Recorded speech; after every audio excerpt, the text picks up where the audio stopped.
Makaigsuonan, gipadayag sa liturhiya sa pulong ang maalamon nga plano sa Dios alang sa kaluwasan sa iyang masaligon nga katawhan. Plano sa Dios. Maalamon.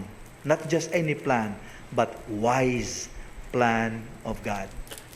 Makaigsuonan, parihong nagpakisayod, parihong nangutana si Zacarias o si Maria Santissima mahitungod sa plano sa Dios nga gipadayag kanila pinaagi ni Arkanghel Gabriel.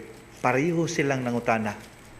Apan ngano man nga lahi man ang ilang gidangatan. Si Zacarias naamang, apan si Maria Santissima nalamdagan. Pariha raman unta silang nangutana, inubanan sa tumang pagtahod o kahadlok. Ngano? Makaigsuonan atong hinumduman nga si Zacarias dugay hataas nga panahon ang iyang pagampo nga tagaan siya og anak. Nangayo siya sa Ginoo kay pinaagi niini ang kaulawan niya og ni Isabel atubangan sa katawhan mahanaw. Kay sa karaan kung panahon makaigsuonan alang sa mga Hudiyo kung wala ang magtiayon nga walay anak timaan man kana nga murag wala mauyon ang Ginoo kanila. So kaulawan yun, source of shame. Dili hinon tanan inana ang panglantaw pero murabag ka ng prominent, prevalent kaayo nga panglantaw. Muna naa yung kaulaw tao nila. Bisan tuog matarong sila nga tao. Nagampo siya sa hataas nga panahon. Apan tanawa, sa dihang gitubag na sa Ginoo at long last ang iyahang gipangayo, nagduha-duha na hinuon siya. Nganong gaduha-duha man siya? Napunting manggod ang iyang atensyon sa katigulangon niya o sa iyang asawa. Mao nang nawani. Unsa may nawani? Ang kamatuoran nga nothing is impossible for God. Unya para nako unforgivable na makaigsuonan. Especially for Zechariah. Because Zechariah was a temple priest. He was well trained in sacred scriptures. He knew the ways of God. Anad siya sa mga misteryo. Unya sa dihang gi-confront siya sa maong misteryo nga iyang gialagaran, iyang gisaulog, iyang giampo, nagduha-duha na hinuon siya. So unsay resulta?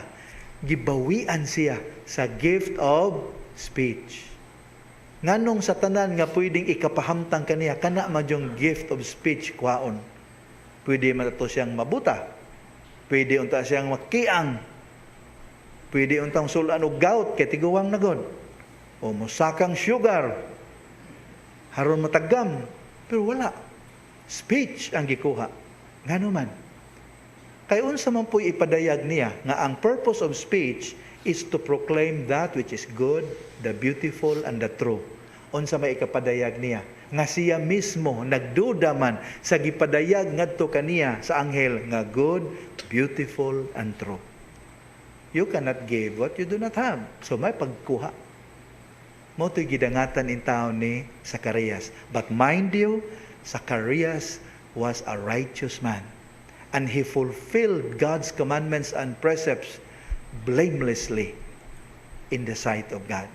Nalagi sa sipyat, nagduha-duha siya. He questioned, he doubted the wisdom of God's plan. Now, sa laing bahin, ang mahal nga birhen makaigsuunan, nangutana pod. Pero atong hinumduman, ang pangutana sa mahal nga birhen Maria, dili tinukmod sa pagduda. Ngano man, wala man to siya mangayog anak. Dili pagod siya minyo, sinayuran pa man to siya, ngano mangayo man siya anak.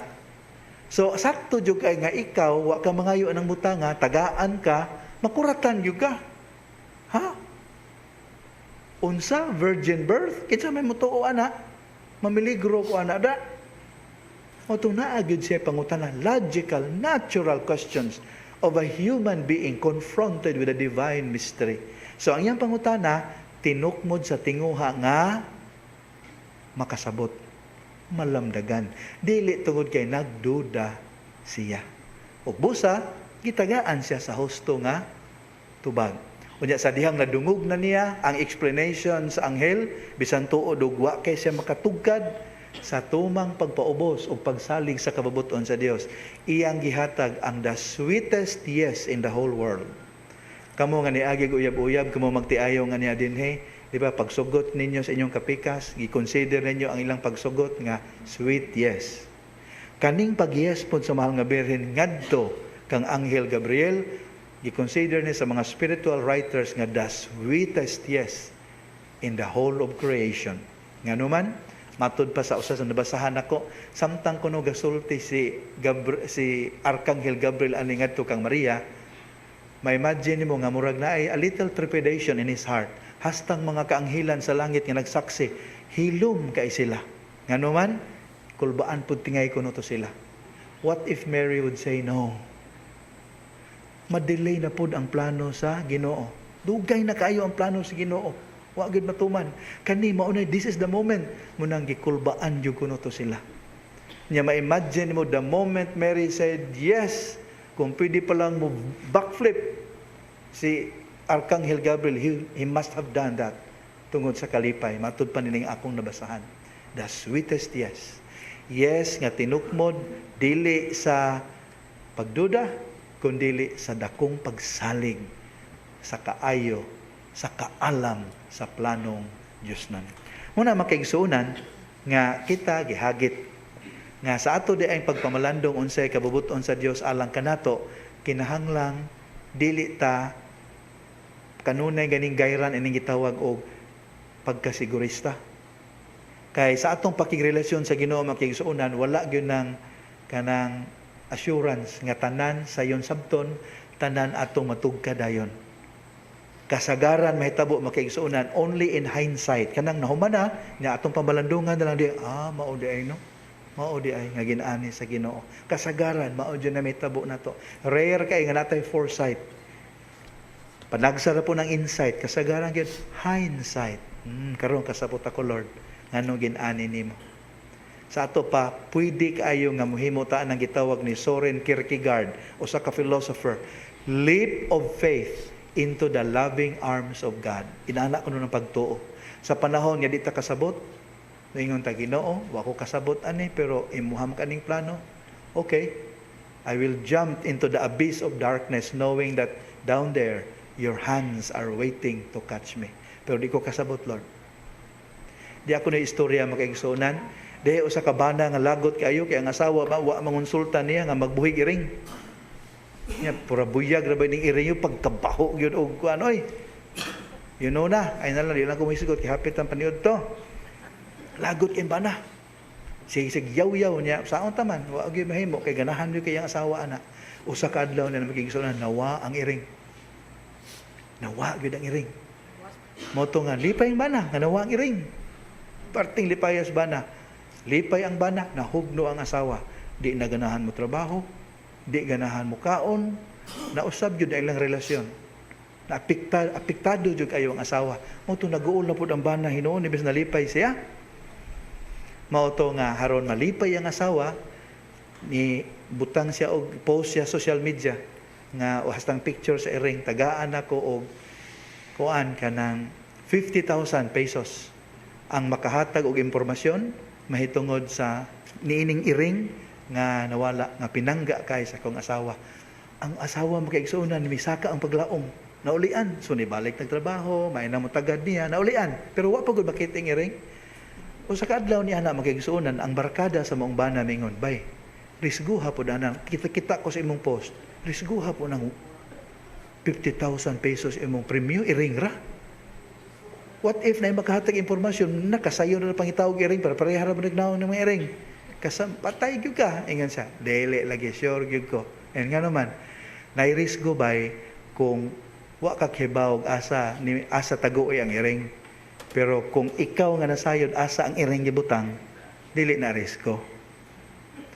So kinsa may suspect nato makaigsuonan? Kibaw na ta.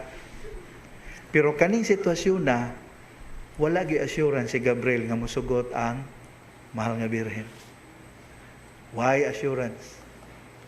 Apan gihatag sa mahal nga Birhen Maria ang iyang committed and informed yes.